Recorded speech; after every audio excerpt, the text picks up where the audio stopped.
Cover photo बघून तुम्हाला समजलंच असेल की आजची रेसिपी कशाची बनणार आहे. तर आज आपण बनवणार आहोत दम आलू रेसिपी. अगदी हॉटेल ढाबा स्टाईल ही रेसिपी बनणार आहे.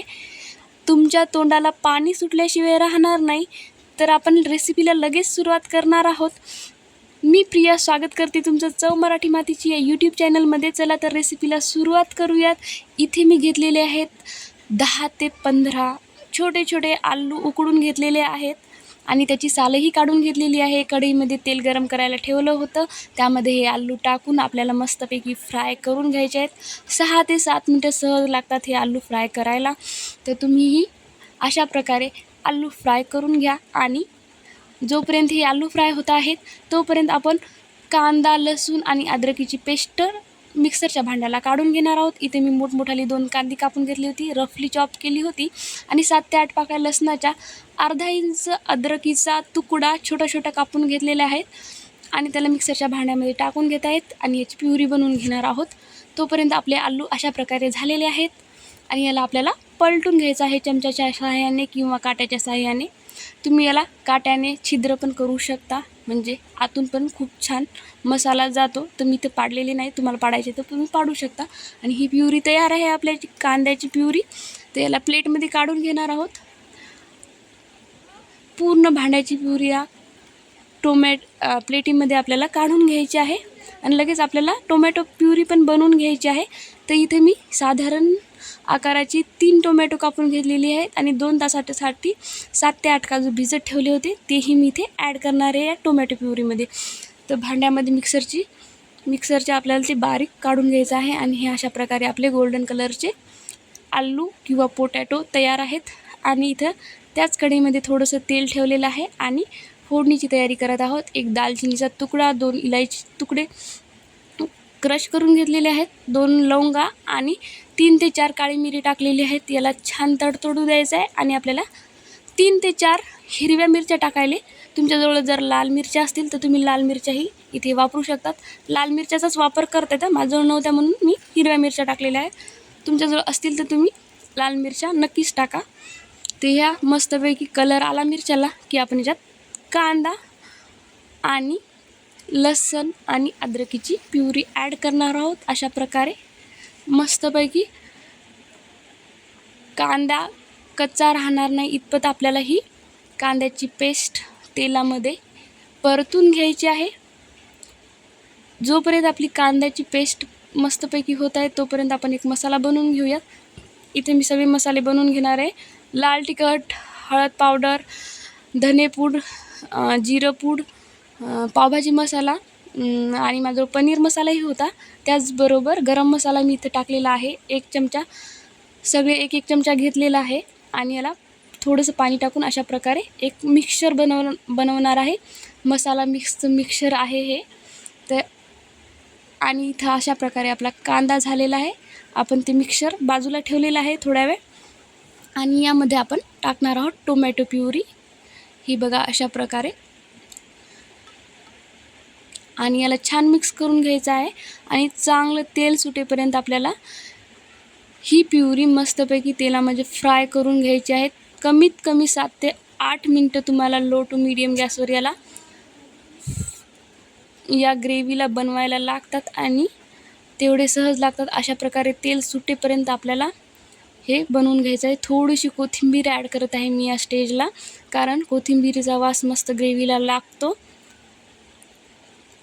तुमच्याजवळ असेल तर तुम्ही पण नक्की ॲड करा, खूप छान लागते ही चवीला.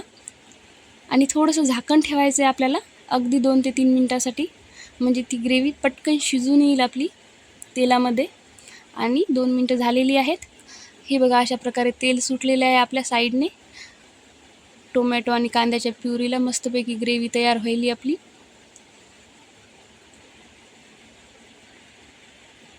अगदी चमच्याने हलवत हलवत आपल्याला ही ग्रेव्ही तयार करायची आहे. जितका छान मसाला तयार होईल, ग्रेव्ही तयार होईल, तितकी छान रेसिपी दम आलूची आपली तयार होईल. म्हणून मसाल्याला जेवढा काही वेळ लागणार आहे तेवढा लागणार आहे आपल्याला, बाकी कशालाही वेळ लागणार नाही आहे. आणि आलू उकडूनच घ्यायचे म्हणजे खूप वेळ लागत नाही आणि मस्तपैकी आतपर्यंत आपली ग्रेव्ही जाते. आणि इथे हे मसाला मिक्स आपण जे बनवलेलं होतं ती या स्टेजला आपल्याला ॲड करायचं आहे आणि छान मिक्स करून घ्यायचं आहे. याच्यात थोडंसं पाणी टाकून मी ते प्लेटमधलं पाणी यामध्ये टाकणार आहे, म्हणजे सगळा मसाला आपल्या प्लेटला लागलेला आहे याच्यामध्ये टाकता येईल आपल्याला. तर हे बघा अशा प्रकारे टाकून घ्यायचं आहे आणि या पाण्यामध्ये आपल्याला मस्तपैकी हे गरम मसाले सगळे आणि ही ग्रेव्ही मस्तपैकी शिजू द्यायची आहे अगदी 2 ते 3 मिनटासाठी. मस्तपैकी कलर आलेला आहे, तेल सुटलेलं आहे ग्रेव्हीला. अशा प्रकारे आपल्याला ग्रेव्ही तयार करून घ्यायची आहे. जवळपास 7 मिनटं होत आलेली आहेत आपल्याला या ग्रेव्हीला तयार करायला लागलेली. आणि हे बघा मस्तपैकी काठ्यानं तेल सुटलेलं आहे, आत तेल सुटलेलं आहे. अशा प्रकारे ग्रेव्ही आपल्याला तयार करून घ्यायची आहे दम आलूसाठी, म्हणजे आपला दम आलू एकदम मस्तपैकी भन्नाट बनेल. याच्यावर थोडीशी कस्तुरी मेथी टाकणार आहे, म्हणजे खूप छान चव येईल. अगदी आचारी हॉटेलमध्ये पण आणि ढाब्यावर पण कस्तुरी मेथीचा सहज वापर केला जातो, म्हणजे कस्तुरी मेथीमुळे भाजीला खूप छान चव येते. तुम्ही लग्नाने पाहिलं असेल की आचारी सगळ्या भाज्यामध्ये कस्तुरी मेथीचा वापर करतात. आणि यामध्ये आता आपल्याला हे गोल्डन ब्राऊन कलर आलेले बटाटे टाकायचे आहेत आणि मिक्स करायचे आहेत या ग्रेव्हीमध्ये. आणि हा मसाला, ही ग्रेव्ही पूर्ण आलूला लागेल अशा प्रकारे आपल्याला मिक्स करून घ्यायची आहे. पहा किती छान दिसते आणि किती सुरेख कलर आलेला आहे या ग्रेव्हीला, या भाजीला. थोड्या वेळ झाकण ठेवू, अगदी 2 ते 3 मिनटं, म्हणजे मसाले आलूमध्ये जातील. इथे मी प्लेटमध्ये 1 ते 1.5 ग्लास पाणी टाकून घेत आहे, म्हणजे थोडंसं गरम होईल पाणी आणि आपल्याला भाजी टाकता येईल. तर अशा प्रकारे थोडं पाणी टाकलेलं आहे मी भाजीमध्ये. आणि हे आता साधारण 1 ग्लास मी इथे टाकलेलं आहे पाणी आणि थोडंसं अजून ॲड करायचं आहे. थोडंसं मिक्स करून मी यामध्ये अजून पाणी टाकणार आहे. हे बघा अशा प्रकारे, आणि थोडीशी कोथिंबीर वरतून टाकायले. आणि तयार आहे आपला दम आलू रेसिपी. तर याला अजून 10 ते 15 मिनटं आपल्याला असं शिजू द्यायचं आहे. थोडा वेळ झाकण ठेवायचं आहे आणि थोडा वेळ झाकण काढल्यानंतरही शिजू द्यायचं आहे आपल्याला. अशा प्रकारे 2 ते 3 उकळ्या येऊ द्यायच्यात, म्हणजे मस्त ग्रेव्ही आलूमध्ये जाईल आणि आलूला हात लावला की आलू मस्तपैकी असा स्मॅश होईल आणि तोंडात टाकला की असा विरघळेल मस्त लगे, त्याची चव लागेल. आणि तयार आहे आपली दम आलू रेसिपी. तर तुम्ही याला सर्व करून घेऊयात. तर अशा प्रकारे सर्व करून घ्यायले मी. नक्की तुम्हाला आवडली असेल, मला आशा आहे तुम्हाला ही रेसिपी खूप आवडली असेल तर नक्की लाईक करा, चॅनलला सबस्क्राईब करा. खूप भन्नाट अशी रेसिपी बनलेली आहे. आता हे वर्ष तर जात आहे, पुढचं वर्ष येणार आहे 2024. तर माझ्या चॅनलला नक्की सपोर्ट करा आणि येणारं वर्ष सगळ्यांना सुखाचं जाऊ ही आशा करते. व्हिडिओ शेवटपर्यंत पाहिल्याबद्दल धन्यवाद. आणि ही रेसिपी तुमच्या मित्रपरिवाराबरोबर नक्की शेअर करा. थँक्यू.